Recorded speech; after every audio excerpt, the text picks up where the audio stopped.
Mga ka-SR, mga kabisaya, maayong adlaw. Ang atong bersikulo karong adlaw kinutlo sa Jeremiah kapitulo 44 bersikulo 26 nga nagkanayon. Busa paminaw kamo sa pulong sa Ginoo, ang tibok Juda nga nagpuyo sa yuta sa Ehipto. Tan-awa, ako nakapanumpa pinagi sa akong dakong ngalan.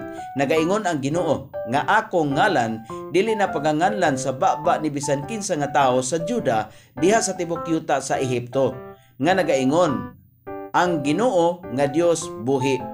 Ang Ginoo nga Dios buhi kay kining mga Hudiyo sa gihapon nagpabilin sa usa ka butang sa relihiyon sa ilang nasod ug nanumpa pinagi sa ngalan sa buhi nga Dios sumala sa sugo sa Dios ngadto kanila.